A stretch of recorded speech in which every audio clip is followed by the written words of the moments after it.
Hello guys, welcome back to our channel Knowledge for Medicodes. So today we are see the spore. आप ये देख सकते हो, ये स्पोर का डायग्राम है. This is the figure of spore. आपको यही डायग्राम निकालनी है यूनिवर्सिटी के एग्जाम में. सो देखते हैं, सबसे अंदर जो रहता है वो रहता है स्पोर का core.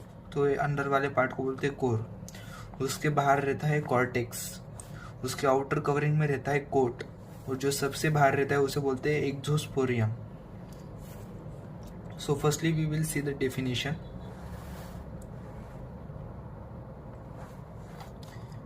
They are highly resistant dormant state of bacteria. They are not destroyed by ordinary method of boiling for several hours. They are killed when autoclave at 15 lb pressure at 121 degree Celsius for 20 minutes. So ये जो bacteria है ये एक highly resistant और dormant state में रहता है. यानी ये इजीली किल नहीं होते. जो दूसरे बैक्टीरिया होते हैं उनको बॉइलिंग करने में, या फॉर एग्जांपल मिल्क में बैक्टीरिया है तो उसको पॉइस्चराइजिंग करने के बाद वो किल हो जाते हैं. या फिर किसी वाटर में तो उसको बॉइलिंग करने के बाद वो बैक्टीरिया वो मर जाते हैं. लेकिन जो स्पोरिंग बैक्टीरिया रहते हैं वो इजीली किल नहीं होते. तो उनको किल करने के लिए अपने को ऑटोक्लेव मशीन रहता है, उसकी हेल्प लगती है. उसको 15 LP प्रेशर पे सेट करके 121 डिग्री सेल्सियस पे 20 मिनट्स के लिए हीट करना पड़ता है. तब जाके जो स्पोर बैक्टीरिया है वो इजीली किल होते हैं. यानी वो ऑर्डिनरी मेथड से फॉर एग्जांपल बॉइलिंग किया तो वो किल नहीं होंगे. On the basis of presence और absence of the spore we divide all bacteria in 2 group. अगर किसी को बैक्टीरिया को स्पोर है या अब्सेंट है उसके ऊपर से अपन दो टाइप में डिवाइड किए. First one is a sporing bacteria, second one is a non sporing bacteria. Non sporing bacteria को ही वेजिटेटिव बैक्टीरिया कहते हैं. ये MCQ आ सकता है. ओके. अब जो बैक्टीरिया है वो इतने रेजिस्टेंस क्यों रहते हैं, उसके पीछे का यानी लॉजिक क्या है कि वो इजीली किल क्यों नहीं होते. जो अदर बैक्टीरिया जो बॉइलिंग के मेथड से किल होते हैं, लेकिन ये जो बैक्टीरिया इजीली किल क्यों नहीं होते, इनको ऑटोक्लेव या हाई डिग्री पे टेम्परेचर पे किल क्यों होते. तो this is high resistance of sporing bacteria is because of following factor. Impermeability of spore core cortex coat.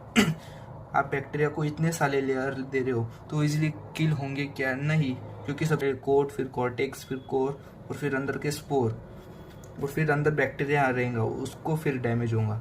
सो इसलिए वो इजीली किल नहीं होते. लो कंटेंट ऑफ वाटर, उसमें कंटेंट ऑफ वाटर स्पोर में कम रहता. Low metabolic activity, low enzymatic activity, presence of 5 to 20% of dipicolinic acid और high content of calcium. ये कुछ फैक्टर है, इसकी वजह से जो बैक्टीरिया वो हाईली रेजिस्टेंस बनता है. Next, we will see the function. Spore makes survival of bacteria possible under the unfavorable condition like drying, heating, freezing, toxic chemicals.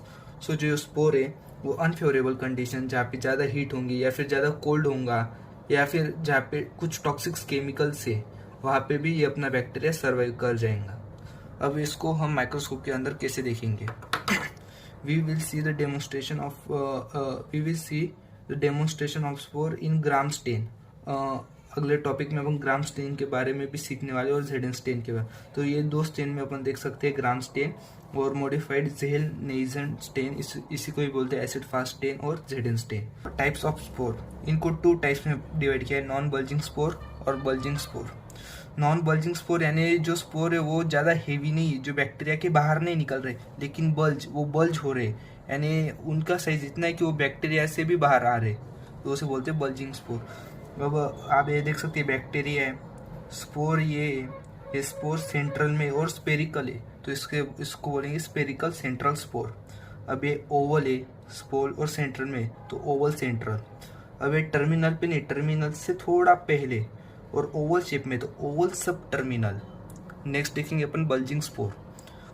Bulging spore ये थोड़ा सा बाहर रहेगा बैक्टीरिया के और ओवल शेप में रहेगा, ओवल सब टर्मिनल बल्जिंग, टर्मिनल से थोड़ा पहले. Next one is a spherical terminal bulging. आप देख सकते हो स्पेरिकल है, टर्मिनल एंड पे और बल्जिंग है. Next one is oval terminal bulging. Oval shape, terminal side और बल्ज कर रहा है। Now we will see the example of sporing bacteria. जो क्लोस्ट्रीडियम ग्रुप है वो सब स्पोरिंग बैक्टीरिया रहेंगे, जैसे कि Clostridium tetani, Clostridium welchii, Clostridium botulinum और एंथ्रेक्स बेसिलाई। अब मैंने आपको ये सब कुछ जिस सीक्वेंस में बताया है, आपको जो एग्ज़ाम में ऐसे ही लिखना है, इसी सीक्वेंस में लिखना है, तो आपको जो 5 मार्क्स का क्वेश्चन रहेगा उसमें से 3 से 4 मार्क्स आराम से मिल जाएंगे। सबसे पहले आपको डायग्राम निकालनी है, फिर उसकी डेफिनेशन, फिर उसको 2 ग्रुप्स में डिवाइड किया है, स्पोरिंग नॉन स्पोरिंग, फिर वो रेजिस्टेंस 2 ग्रुप में, फिर उसको 2 ग्रुप में डिवाइड किया है, जो स्पोरिंग है नॉन स्पोरिंग, फिर वो इतने रेजिस्टेंस क्यों है, उसके कुछ फैक्टर्स है वो बोलने हैं, फिर आपको उसके फंक्शंस बोलने हैं, फिर डेमोन्स्ट्रेशन और फिर टाइप्स लिखने हैं। इससे आपको यूनिवर्सिटी में 5 में से 3.5 या 4 मार्क्स आराम से मिल जाएंगे। अगर आपको ये वीडियो हेल्पफुल लगी होंगी तो प्लीज़ लाइक, शेयर और सब्सक्राइब कीजिए। Thank you.